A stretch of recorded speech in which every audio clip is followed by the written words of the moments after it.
अब इस प्रश्नावली का अगला सवाल है क्वेश्चन नंबर 5, जिसमें प्रश्न जो है वो इस प्रकार से लिखा हुआ है। तो क्वेश्चन नंबर 5 में बताया जा रहा है 15 मीटर लंबे और 12 मीटर चौड़े खेत के एक कोने में 8 मीटर लंबा, 2.5 मीटर चौड़ा तथा 2 मीटर गहरा गड्ढा खोदा गया है और मिट्टी को खेत के शेष भाग में एक समान रूप से फैला दिया गया है। ज्ञात कीजिए कि खेत की सतह कितनी ऊंची उठ गई है।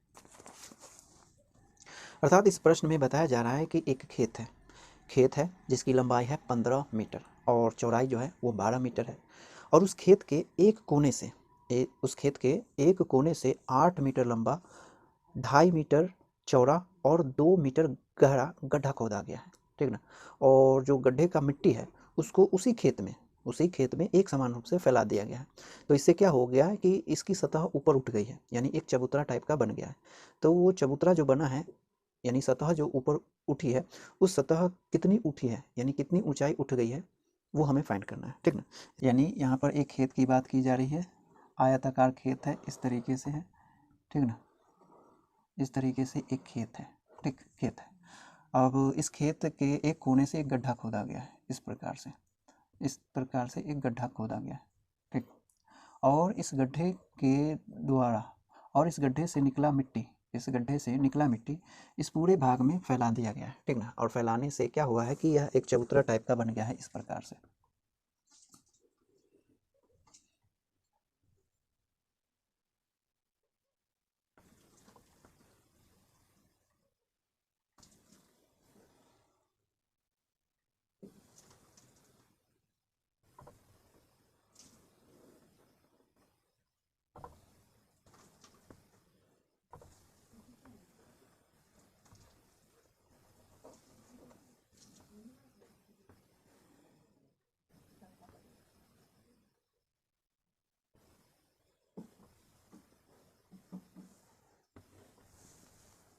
तो इस प्रकार से एक चबूतरा बन गया, ठीक ना।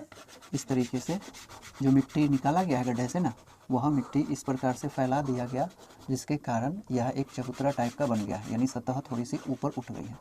तो यह जो सतह है कितनी ऊपर उठी है ना, उसकी ऊंचाई हमें निकालनी है, ठीक। इस सतह की ऊंचाई, मिट्टी को एक समान रूप से फैलाने पर, मिट्टी को इस गड्ढे में से निकाल करके एक समान रूप से फैलाने पर जो ऊपर उठी है सतह, यह इतनी ऊपर उठ गई है, ठीक ना।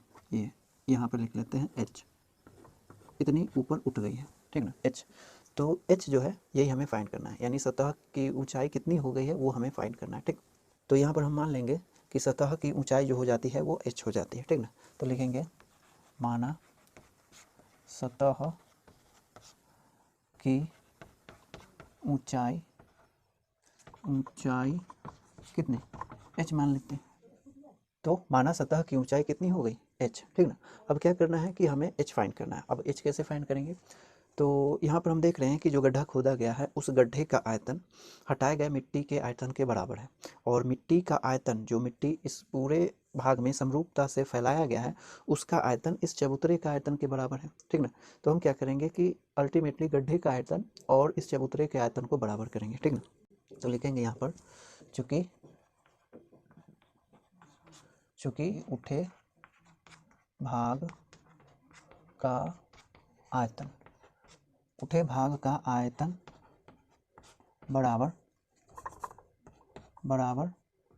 गड्ढे का आयतन, है ना। उठे भाग का आयतन बराबर गड्ढे का आयतन, ठीक। तो उठा हुआ जो भाग है, यहाँ पर खेत की जो लंबाई है वो है 15 मीटर, ठीक ना। चौड़ाई जो है, इसकी चौड़ाई है 12 मीटर, ठीक ना।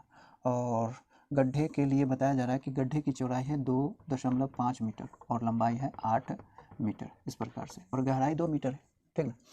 इसके बाद तो हमें यहाँ पे क्या करना है कि उठे हुए भाग का आयतन, तो उठा हुआ जो भाग है ये इस प्रकार से, ठीक ना।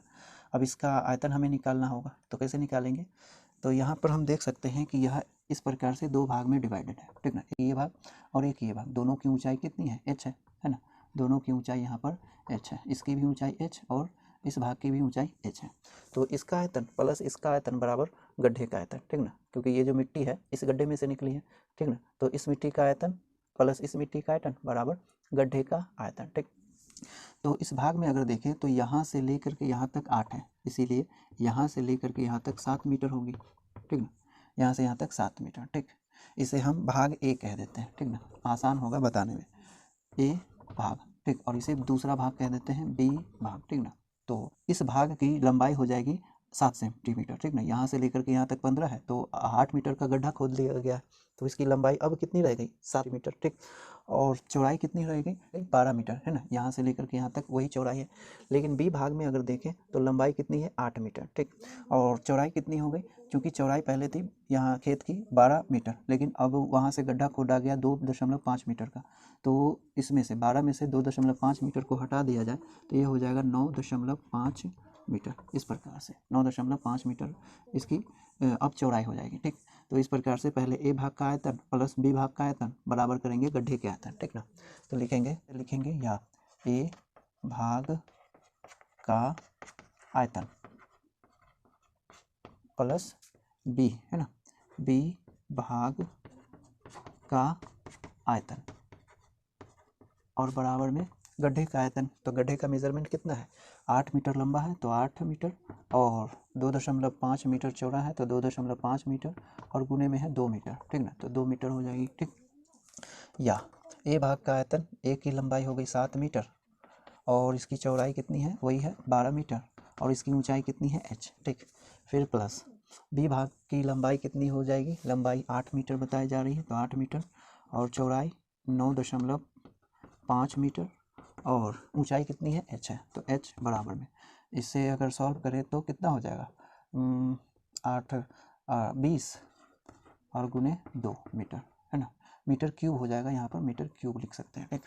बराबर में यहाँ पर क्या हो गया, h यहाँ भी है, h यहाँ भी है, कॉमन कर ले तो h हो गया, और यहाँ 12 सत्ते 84, है ना, 12 सत्ते 84 मीटर स्क्वायर प्लस, और इसे सॉल्व किया जाए तो कितना हो जाएगा, 8 नमा 72 और 8 पंचे 40, तो 72 प्लस 4 76 हो जाएगा, ठीक ना, 76 मीटर स्क्वायर, और बराबर में बेदुना 40 मीटर क्यूब, ठीक ना। तो इसे जोड़ दिया जाए तो 6x गुने इन दोनों को 4 और 6 कितना हो गया, 0, यानी 10 का 0, और 7 और 8 15 और 1 16 मीटर स्क्वायर, बराबर में 40 मीटर क्यूब। तो स्क्वायर से ये क्यूब कैंसिल होगा तो बचेगा इतना 160 बराबर में 40, ठीक।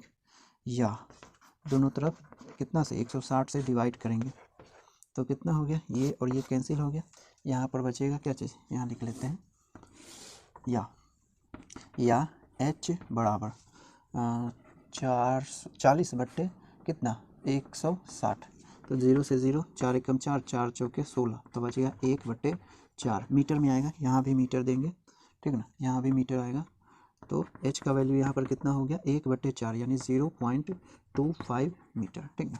तो सतह कितनी ऊंची उठेगी, सतह की ऊंचाई हो जाएगी कितनी 0.25 मीटर, ठीक ना। अतः सतह 0.25 मीटर उठेगी, है ना, इस प्रकार से। तो आंसर क्या हो गया 0.25 मीटर, ठीक ना। तो आप इतना नोट कर लें।